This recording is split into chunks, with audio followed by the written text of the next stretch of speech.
Anuário Espírita de 1975. Reencarnação e hipnose, uma experiência fascinante.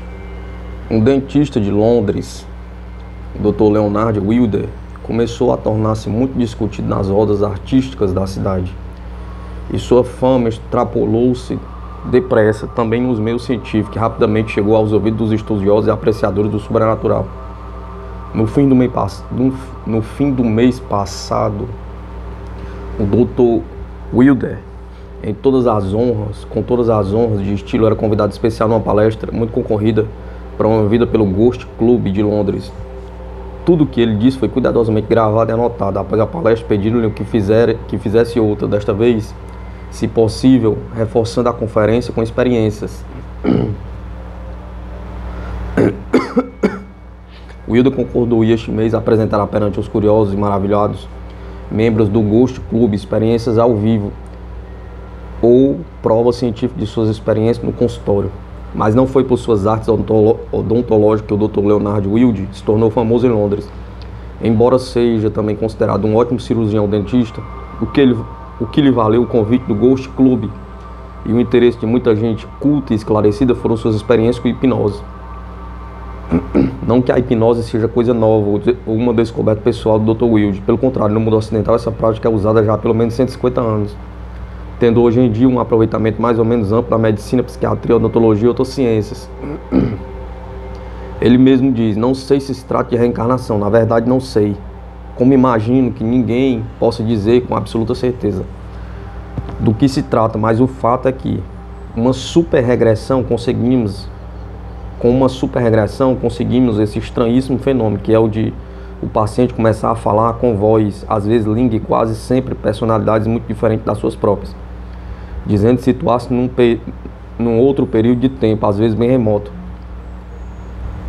e citando fatos, datas e lugares que não permitem supor tratar-se de qualquer tipo de fraude consciente ou inconsciente. Uma das experiências mais curiosas que o Dr. Wilder realizou foi com uma jovem senhora, Peg Bailey, esposa de seu amigo, Bill Bailey, instrutor de voo em Elstree.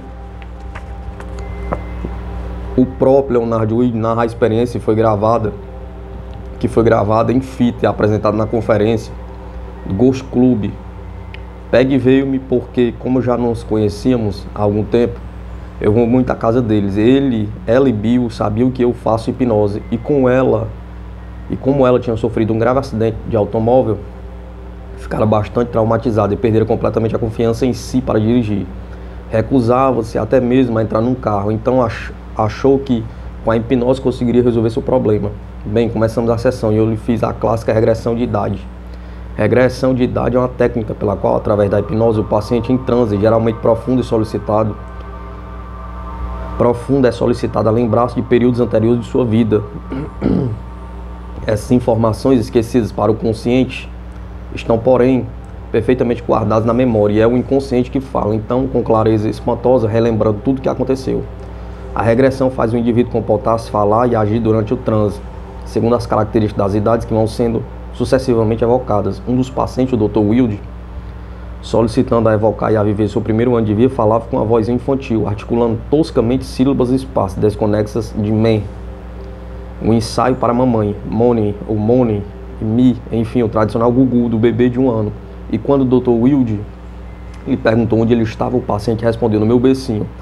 Mas voltando à experiência com Peg Bailey, disse o Dr. Wilder, eu a fiz regredir no tempo mais e mais, até mesmo antes de seus 12 meses de vida. E então lhe disse: agora procure voltar no tempo, volte no tempo, recue bastante mesmo. E agora, se agora você ainda for alguém que tem existido neste mundo, diga-me a quem e onde você mora. E então aconteceu o extraordinário. Ela começou a falar de uma voz totalmente diferente da sua normal, mas não era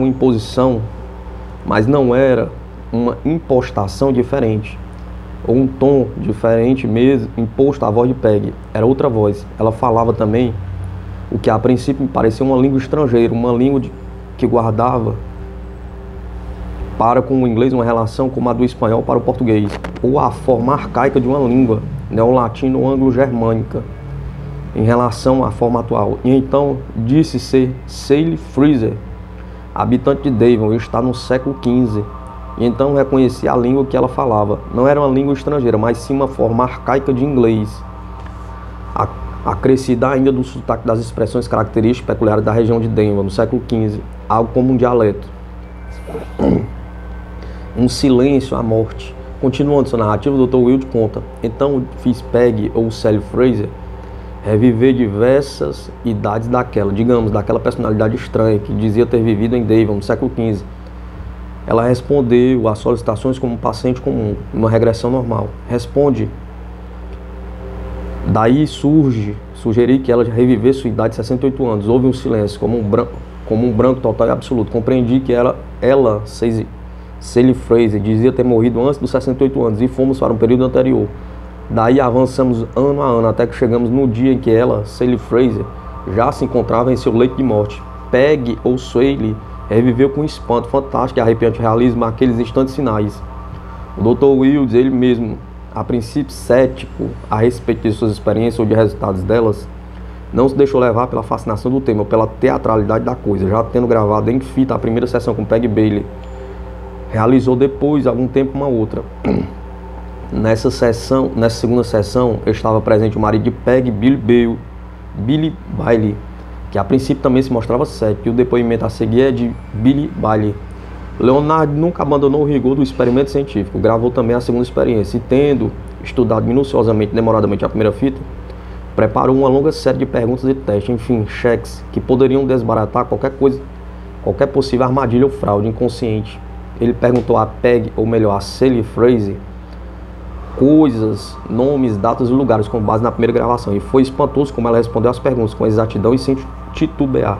Tudo batia com suas declarações anteriores, termos esquecidos. E ainda Billy quem comenta: uma das coisas mais notáveis, ou pelo menos que me parece assim, foi a de Peggy ou Sally, que devia estar vivendo ou ter vivido no século XV em Denver, usar termos, palavras e expressões totalmente em desuso, algumas incompreensíveis à primeira vista, e que tivemos de procurar em dicionários de inglês arcaico. Um exemplo, no período em que ela dizia estar gravemente doente para morrer, ela chamava constantemente pelo médico, mas não dizia médico na forma pela qual hoje conhecemos a palavra, ou por qualquer outra forma deturpada ou paralela. Ela dizia textualmente boticário, no original apoticare, algo correspondente a boticário. E a forma de todos os pronomes que ela usava era arcaica, algumas quase ininteligíveis, assim como outras palavras já completamente esquecidas. O Dr. Wilde, um sociável cidadão de 45 anos, tem muitos amigos nos meus artísticos e culturais ingleses. Uma de suas velhas amigas é Diana Rigg, que o procurou pela primeira vez quando no National Theatre estava fazendo Lady Macbeth, a principal personagem feminina da peça de Macbeth de Shakespeare, um dos mais notáveis clássicos. Eu procurei Leonard porque estava sentindo sérios bloqueios psicológicos para compor e encarnar a personagem, dizia Diana. Ele me prestou uma notável ajuda através da hipnose. Wilde, como ele mesmo já declarou, não sabe ainda qual a verdadeira natureza desse estranho fenômeno que se manifesta através da regressão da idade pela hipnose. Por outras palavras, evocando aliás as dele mesmo, Wilde não sabe exatamente que nome dá isso. Não sei, como acredito que ninguém sabe exatamente, se se trata de reencarnação ou qualquer coisa do gênero. De qualquer forma, esse fenômeno não é novo. Outros pesquisadores já constataram antes, e também com exceção dos que pertencem a priori de uma concepção religiosa já definida, não se aventuraram a chamar a coisa abertamente de uma prova cabal de reencarnação. Mas a matéria já foi objeto de livros, um dos quais, de grande sucesso na época, foi publicado na Inglaterra em 1956 sob o título de The Search for Bridget Murphy. Peggy Bailey, a paciente do Dr. Wilde, não se lembra de nada do que aconteceu durante esse transe hipnótico, o que é perfeitamente comum em hipnose. Ela diz depois de ter ouvido as fitas: eu e Billy estivemos depois da experiência em Darwin. Procuramos encontrar uma pista qualquer sobre Sally Fraser, mas talvez por ela ter sido alguém sem muita importância e ter vivido há 200 anos ou mais ou menos, nada encontramos. Creio que seria muito difícil levantar a existência de uma pessoa comum, separada da gente por 200 anos. Tentamos também localizar qualquer dado visitando os cemitérios locais, mas é claro que não podemos examinar cada uma das lápides funerárias. Por isso, nossa busca a Sally Fraser foi perfeitamente infrutífera, o que afinal também não prova que ela não tenha existido. Folha de São Paulo, 3/5/1974, Anuário Espírita de 1975.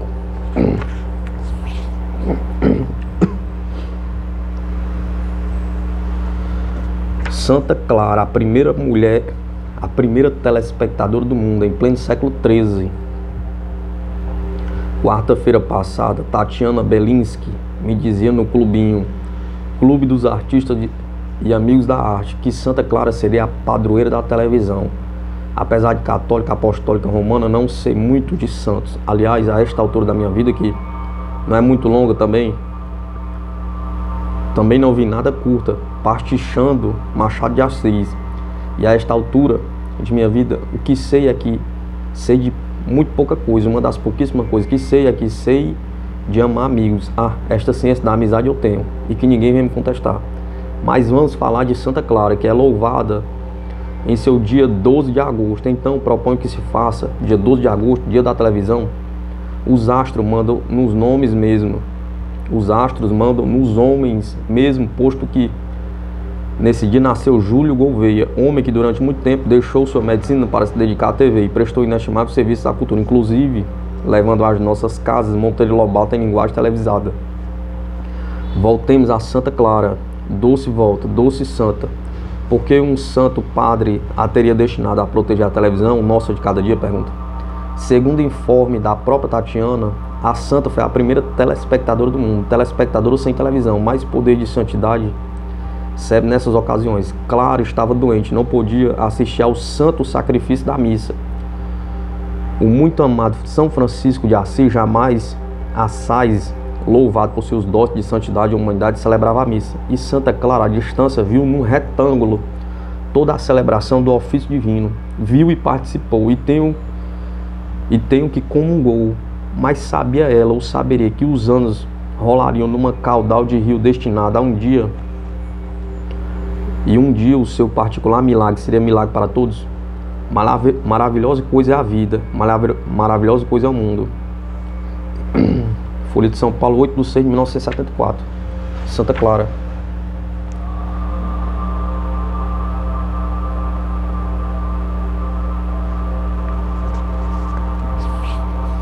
O livro Vida de Santa Clara, cuja autoria é atribuída a Tomás de Celano, escrito nos anos de 1255 e 1256, relata, além desta notável evidência, outros admiráveis dons mediúnicos da fundadora da Ordem das Clarissas, como de clara audiência, cura e de efeitos físicos. Anuário Espírita de 1974. 75.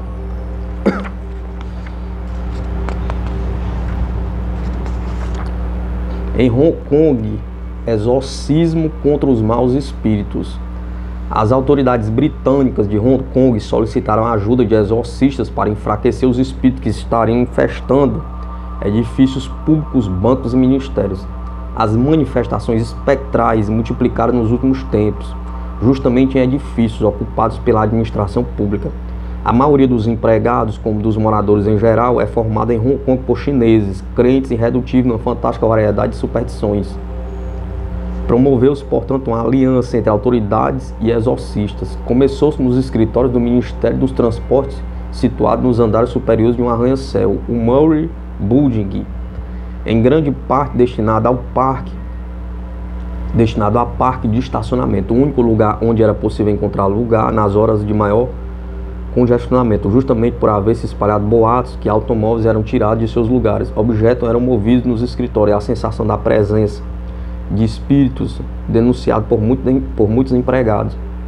A Associação Budista de Hong Kong, convidada a intervir, realizou complicadíssimos ritos exorcizantes, confiando-os a uns 50 monges. Um porta-voz budista explicou: o edifício foi construído perto de um campo de execuções sumárias efetuadas pelos japoneses durante a ocupação. No momento, rezamos e esperamos que as almas dos mártires possam assim ser libertadas e descansar em paz. Outro edifício exorcizado é o do Escritório de Pesquisa de Cálculos, um dos ramos da administração tributária. Também aqui a responsabilidade remonta aos japoneses, que usaram como centro de detenção de prisioneiros políticos. Estes eram às vezes torturados até a morte. Os empregados denunciavam coisas terríveis, sombras que apareciam nas paredes, máquinas de escrever que mudavam de lugar e acabavam sempre em caixões fechados à chave. Neste caso, os ritos exorcistas ocuparam 59 monges budistas durante 10 horas de orações. Intervenções iguais para aplacar os espíritos foram praticadas nos últimos tempos, nas mesmas circunstâncias, no hipódromo de Happy Valley e no edifício American International Association. Os edifícios a serem exorcizados são muito ainda. E quanto aos já exorcizados, não sabemos quanto tempo durará o efeito, disse desconsolado um porta-voz da administração de Hong Kong. Todos os dias a população chinesa assinala a presença de novos espíritos. Folha de São Paulo, 20/4, 1974. A literatura espírita é rica em elucidações sobre a prática de exorcismo, tema tão comentado na atualidade, como vemos na relação bibliográfica citada pelo confrade Elias Barbosa em seu artigo Espiritismo no best-seller mundial O Exorcista. Destacaremos apenas o capítulo 10.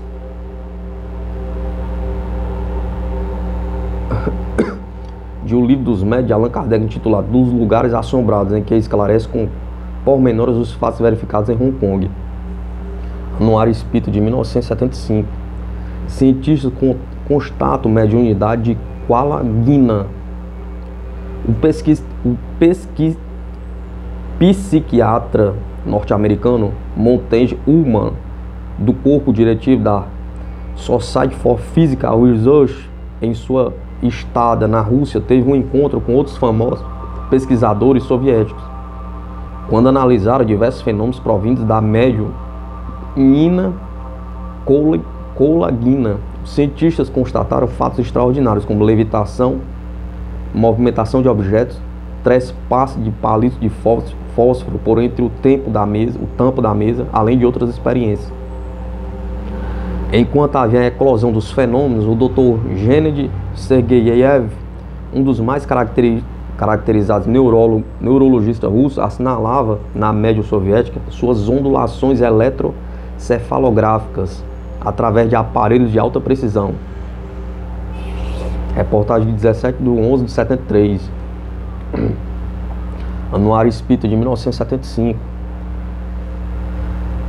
Sobrenatural apavora a população paraense. Com o título acima, o jornal A Tribuna publicou no dia 20/1/74, matéria que transcrevemos e comentamos. Belém, no Pará.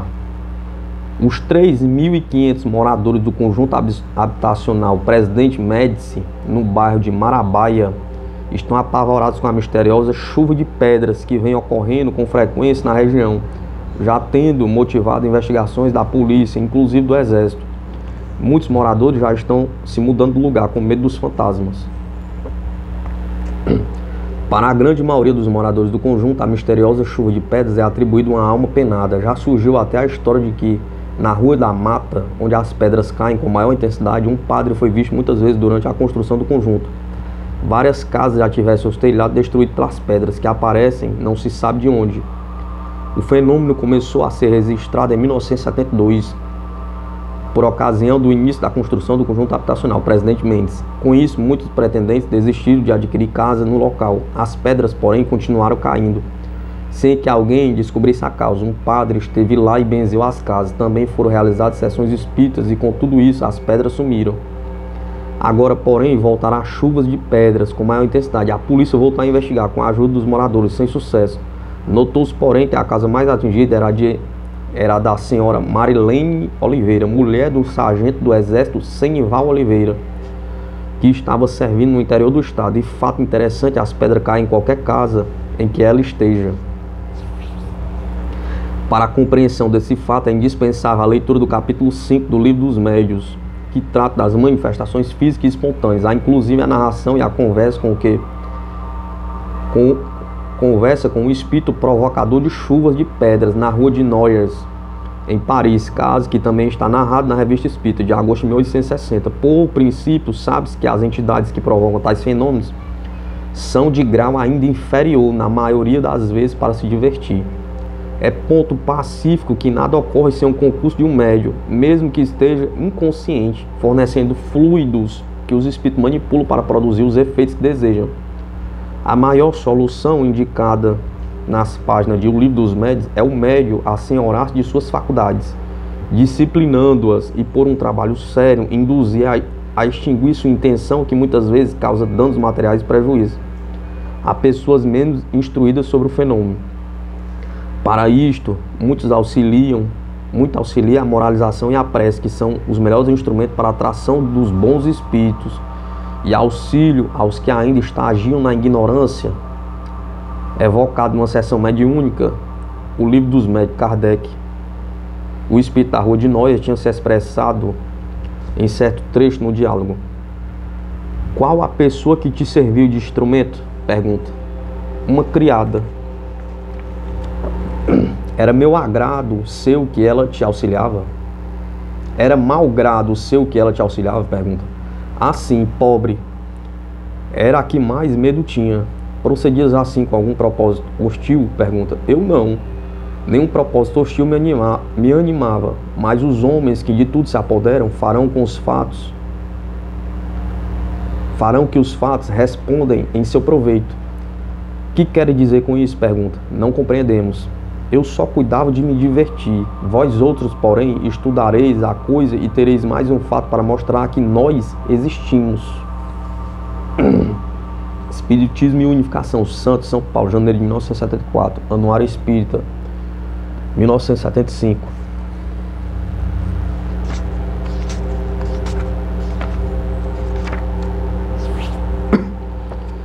Sociedade de Pesquisas Psíquicas de Londres. Atualmente, quando se vê a atual sede da Society for Physical Research de Londres, pode passar despercebida ou ser difícil de se aquilatar a importância que ela exerceu no Senado das Ciências Psíquicas. Sua fundação.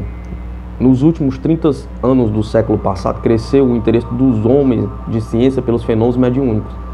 Na Inglaterra, alguns homens proeminentes como Edmund Gurney e Frederick Mears já almejavam uma associação de pesquisa psíquica. Alguns interessados já se reuniam periodicamente para a discussão dos fatos. Com a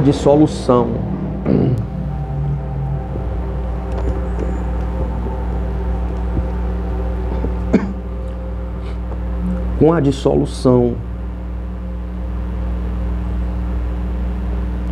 da Sociedade Psicológica da Grã-Bretanha, em virtude da morte de Sir G. Coutts, que a fundou em 1875, muitos sentiram a necessidade de uma nova sociedade. Em reuniões realizadas na British National Association of Spiritualism, o professor William Barrett, mais tarde Sir, propôs a fundação da pretendida sociedade, contando com o apoio de Mears, Gurney e do professor Henry Sidgwick, de Cambridge.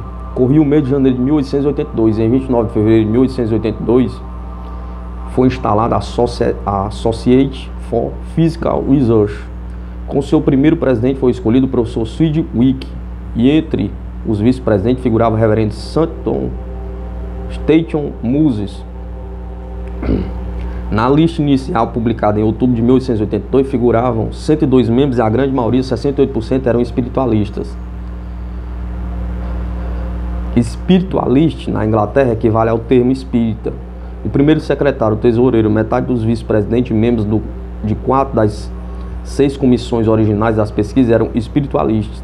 A nova sociedade recebeu a adesão de notáveis cientistas e homens públicos, como o primeiro-ministro Gladstone, que afirmou: as pesquisas psíquicas são o mais importante trabalho que se está iniciando no mundo.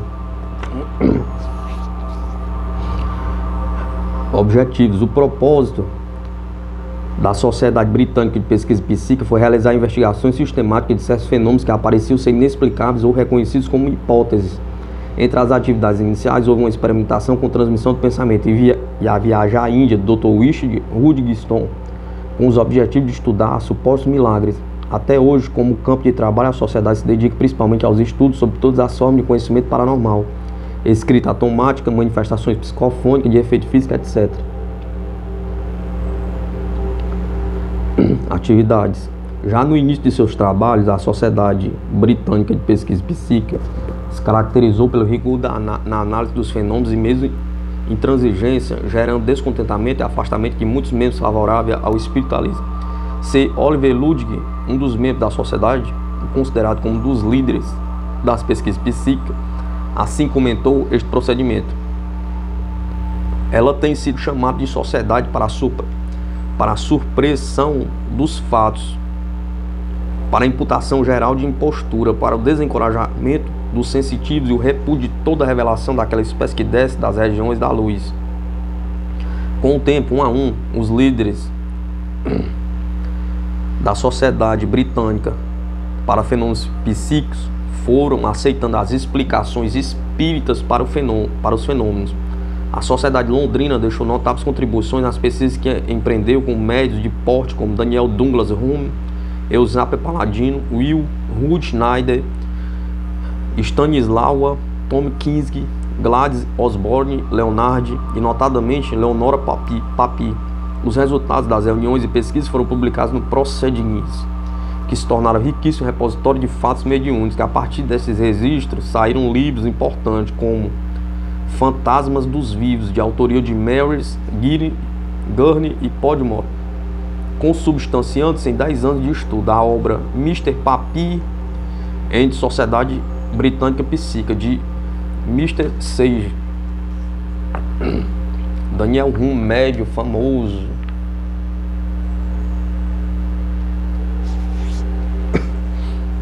As pesquisas publicadas na Sociedade Britânica de Pesquisa Psíquica são frequentemente citadas pelos autores que se dedicam ao aspecto científico da doutrina. A Sociedade Britânica de Pesquisa Psíquica inspirou o aparecimento de sociedades congêneres em outros países. Nos Estados Unidos, em 1885, nasceu a American Society for Physical Research, de início como uma filial de Londres, mas a partir de 1905 tornou-se independente. Na França, em 1890, o professor Charles Essay iniciou os análises da ciência psíquica com a tradução da obra Fantasmas dos Vivos. Foi incentivada a criação do Instituto Metapsíquico Internacional, dirigido pelo Dr. Guilherme. Um fato digno de nota é que alguns membros da sociedade fizeram certas convenções ou deixaram algumas mensagens lacradas para que, quando desencarnados ou se comunicarem com seus colegas, pudessem ser identificados. Nos primeiros tempos, a Sociedade Britânica de Pesquisa Psíquica localizava-se em Hanover Square, número 20, entre 1922 e 1957. Funcionou na Tavistock Square, em uma bela mansão. Atualmente ocupa um prédio modesto e relativamente pequeno, uma travessa da Reed Street, em Kingston. Logo no hall existe um busto em bronze do maior médium britânico, Daniel Douglas Hume. A sociedade dispõe de ampla biblioteca aberta aos associados. Ainda edita os Proceedings e trimestralmente um jornal relatando suas pesquisas. Até 1949, o Journal of the Society for Physical Research era de comunicação privada aos membros da sociedade. A partir de setembro de 1949, qualquer pessoa, inclusive estrangeiro, pode assiná-lo. A Sociedade Britânica de Pesquisa Psíquica tem ainda editado alguns livros e folhetos. Nesta relação completa dos presidentes da respeitável Sociedade Londrina, vê-se o pugilo de criaturas luminares que a dirigiram, homens que, além de se dedicarem às pesquisas psíquicas, também se notabilizaram em suas outras atividades científicas. Professor Henry Sidgwick, professor Balfour Sweetwater, professor Henry Sidgwick, Conde Balfour, busto de Daniel Douglas Hume, o maior médico da história da Grã-Bretanha.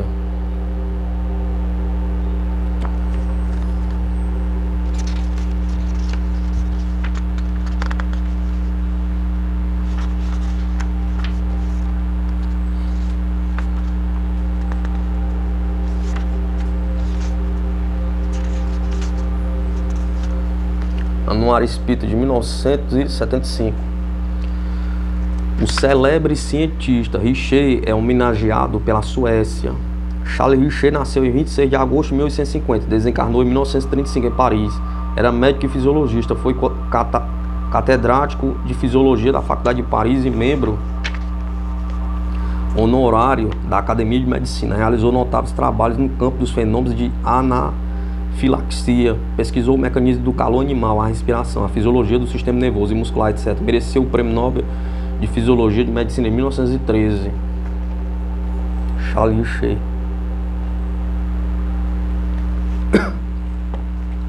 A partir de 1880 dirigiu a Revue Scientifique Physiologiste e sob o pseudônimo de Charles Ferrieri publicou poesias e romances morais e sociais. Foi o autor de inumeráveis obras elogiadas sobre fisiologia e psicologia. Os Venenos da Inteligência, Dicionário de Fisiologia, 30 anos de pesquisa psíquica, O Sexto Sentido, A Grande Esperança, etc. Foi juntamente com o Coronel de Rochas, um dos fundadores da Society Psyche. Seu primeiro cuidado foi abrir uma pesquisa sobre os fenômenos de aparições e de todos os fatos observados na França, no âmbito daquilo que ele denominava Psicologia Oculta, uma revista especial, Os Análises de Ciências Psíquicas, dirigido pelo Dr. Xavier Darrieux. Dali espaço para a publicação de seus trabalhos, ao lado de pesquisas idênticas levadas a efeito no estrangeiro. Em 1895 foi presidente do Society for Physical Research, tornou-se convicto da realidade das materializações depois de realizar cuidadosas experiências com Martin Beraldi em Vila Carmen, Algéria, na residência do general. Seu relatório, publicado nos Análises de Ciências Psíquicas em abril de 1906, despertou profundo interesse no campo científico. Ele repetiu suas experiências em sessões na residência de Madame Bison e no Instituto Metapsíquico, do qual, após a renúncia do professor Santo Líquido, foi eleito presidente. Realizou sessões com os médiuns Kluski, Burgic, Guski, Oswald em Paris e Varsóvia. O seu livro Tratado de Metapsíquica, 30 anos de pesquisa psíquica, publicado em 1923, é dedicado a Sr. William Crookes e Myers. Essa dedicatória é uma espécie de ato de contrição, pois é tarefa por demais árdua acompanhar o pensamento de Richer no campo das pesquisas psíquicas, devido aos seus avançados e recuos e sua obstinação em não aceitar a sobrevivência, procurando a todo desejo explicar os fenômenos, a criptesia. Quando rendeu a mão à palmatória, foi por uma carta dirigida a César Lambrose e Caibachutra, das sessões com os médios Eglinton, Madame de Esperance, Alice Claire, Eugênie Leontonina. Em Milão, Richer assistiu a 5 das 17 sessões realizadas com a médium Eusapia Palladino e assinou seus relatórios, os quais foram publicados em Itália del Popolo, a 18 de novembro de 1802, tendo por companhia Schiappa Paparelli, diretor do Observatório Astronômico de Milão, Alexander Aksakov, conselheiro do Estado da Rússia e diretor do jornal Psychstudien de Leipzig, Karl Duprey, de Munique, Angelo Bonfiero, professor de filosofia, César Lambrose, professor da Faculdade de Medicina em Turim e outros. Esse relatório constata, entre outros fenômenos, o movimento de objetos sem nenhum contato, aparição de mãos luminosas e vivas sobre a testa do médium, contato com figuras aparentemente vivas, etc. Ele reagir à ideia de que uma pessoa deste há muito desaparecida e, portanto, com o cérebro reduzido a pó, pudesse comparecer a uma sessão de materialização, fazer-se ouvir, comportar-se em vida, etc. Sua mente se tornava um meandro e ele hesita em aceitar a sobrevivência do espírito. Todo um livro poderia ser escrito a respeito de suas aventuras no campo da metapsíquica, suas hesitações, a necessidade de provar 1, 2, 100 vezes, a desinquietação que lhe causa as visões do leito de morte, a possibilidade de Madame Papi, George Penner, de Raymond Delugue serem exceções, a fim de facilitar, pois não resta dúvida de que, reunindo o que escreveu a Caibachuta, Bozano e Alain Brose, Charles Richer terminou seus dias aceitando a sobrevivência. Para reduzir o assunto o quanto possível, traduzimos um trecho de uma carta que ele dirigiu a 25 de dezembro de 1904 a Malgras. Porque a minha opinião sobre os fatos do espiritismo, ela pode ser resumida em uma palavra. Provavelmente sim, mas quanto aos detalhes, estes constituem a tarefa imensa a ser estudada. Charles Richer. As traduções que se seguem foram retiradas dos Análises da Ciência Psíquica, número de janeiro de 1905. Quando se ataca a priori o espiritismo, outra razão não há, no fundo, que é a sua novidade. Não se pode encontrar nos fatos espíritas nada que contradiga formalmente os dados estabelecidos pela ciência.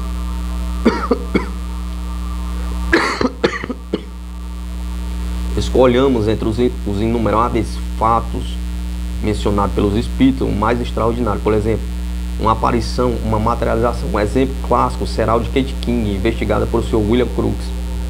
Por certo, existe aí um fenômeno estranho, prodigioso, incrível. É bom que se procure bem os objetivos. Não se encontrar nada imaginável no assombro para se empregar relativamente a esse fenômeno que consiste na aparição de um fantasma. Será que ser que tem peso, circulação, inteligência, vontade, e um médium está ali presente ao lado do novo ente, e ele também conservou seu peso próprio, sua circulação, sua inteligência, sua vontade. Mas, por mais incrível que seja a existência de um fantasma, ela não é absurda, não contradiz a ciência. Como, pois, negar que uma forma humana pode aparecer? Pergunta. E o mesmo em relação aos raps, batidas denotada a ação de uma inteligência com objetos inertes? Pergunta. Igualmente a transmissão do pensamento, a lucidez sonambúlica, ou o movimento de objetos à distância. A negação desses fatos não poderia partir da ciência, tampouco ela poderia realizá-los. Eu me recuso a admitir esses argumentos simplistas, é impossível. Porque o bom senso me diz que é impossível. Por que impossível? Pergunta. Quem estabeleceu a linha divisória do que é possível ou não? Pergunta. Reflita-se bem.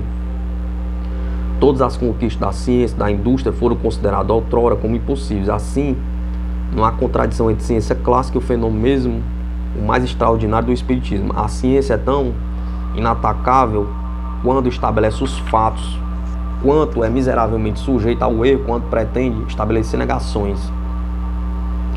Quero reunir aqui uma bibliografia, mesmo sumária, de tudo quanto já se escreveu acerca dos fenômenos espíritas. Seria um esforço imensurável.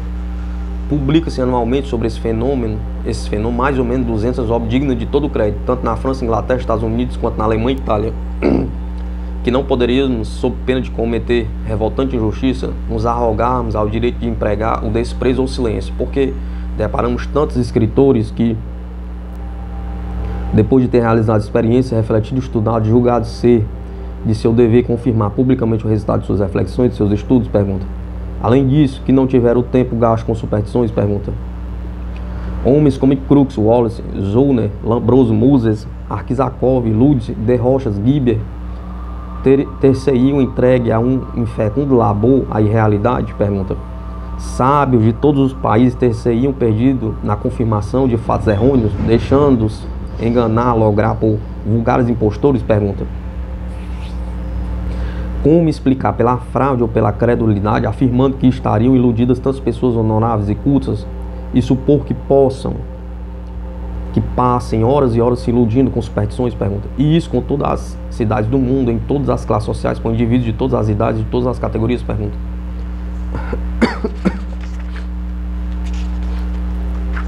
Sob o pretexto que todas essas pessoas realizam mal suas investigações e que não são sábios e não dar-se o trabalho de inquirir sobre seus métodos e seus resultados, a meu ver, uma refinada falta de tino. É uma falta de tino, mas é também uma injustiça, pois muitas dessas personalidades são pessoas de talento e respeito, que não merecem desdém. E há um injustificável silêncio no qual os físicos, os fisiologistas, os filósofos procuram sufocar os fatos e as teorias do espiritismo. Não se trata, quando falo de um estudo sobre o espiritismo, de ler despreocupadamente uma ou duas obras escolhidas ao acaso, com a intenção de nelas encontrar passagens ridículas. Tampouco é vantajoso assistir a sessões durante 20 minutos ou mesmo durante 2 horas. O estudo leal merece mais do que essa observação, essa passageira iniciação. pode, sem dúvida, admitir que julgar o espiritismo é a coisa mais difícil do que aprender a língua árabe. Pois bem, seria possível aprender se o árabe em uma única sessão? Pergunta. Por que então querer julgar que uma única sessão, fato que se apoia em 100.000 sessões? Pergunta. Nossos ancestrais não eram mais inexpertos do que nós. Não bastante, quantas coisas lhe escaparam, quantos fatos evidentes, claros, lhe passaram desconhecidos. Com que complacência deixaram-se levar que hoje nos parecem ineptos e carecentes de comprovação? É certo que somos mais ou menos cegos do que eles, mas na realidade não estaria aí uma infantil efatuação? Pergunta. E poderemos nos dizer, nossos pais, nossos avós, nossos bisavós desconheceram a verdade, defendendo teorias falsas. Nós, entretanto, estamos protegidos de semelhantes erros. O que dissemos é intangível. Não recuamos jamais do que estabelecemos e não aceitaremos nenhuma ciência nova. Sei bem que algumas pessoas entre os cientistas não ousam emitir esse raciocínio desta maneira ridícula, mas no fundo é raciocinar dessa maneira de dizer que a teoria espírita é absurda. Não é possível que os mortos retornem. Não podemos compreender que forças inteligentes imiscuídas a nossa existência, as forças inertes, governam a matéria. Não é possível ver-se através dos espaços, etc. Da minha parte, sem pretender que as coisas sejam verdadeiras ou falsas, o que motivaria uma discussão que não conviria aqui, eu digo apenas que as coisas são possíveis e que elas não são mais estranhas do que para um contemporâneo de Voltaire. O fato vulgar que toma ao acaso entre os milagres contemporâneos, 100 milhões de europeus leem o discurso do presidente dos Estados Unidos, pronunciou uma hora antes. Assim, falando francamente, nós não assistimos a fenômenos que não são assinados por teorias frágeis e que se situam além dos limites marcados por essa ciência. Fenômenos estranhos, extremamente extraordinários, incríveis hoje em dia, tornar-se-ão um fato científico amanhã, e uma vez que forem constatados, não ficaremos menos perplexos do que ao verificar que a ciência comprovou neste último século. Não compreendendo bem o estado de espírito de um cético que não acreditasse nos meteoritos quando em dia hora marcados visse a cair um deles em um local previamente marcado por antecedência. Da mesma forma, ridículo seria o ceticismo que não cresce na existência dos espíritos materializados pela única razão que não é possível entregar-lhe imediatamente ao seu pedido. Não acusamos, pois, os espíritos de serem pessoas de má fé apenas porque eles não podem nos dar, quando pedimos uma demonstração experimental rigorosa. Em lugar de ignorar o espiritismo, os sábios devem estudá-lo. Físicos, químicos, fisiologistas, filósofos carecem dar-se o trabalho de se porem ao corrente dos fatos afirmados pelos espíritos. Um longo e laborioso estudo se faz necessário, ele certamente será fecunda. Se houver erros e ilusões nas afirmações dos espíritos, há também prováveis, certamente, inumeráveis verdades que nos parecem muito misteriosas por agora. Essas verdades, quando forem melhor conhecidas, modificarão profundamente as ingênuas noções que possuímos acerca do homem e do universo. Charles Richer. Anuário Espírita de 1975.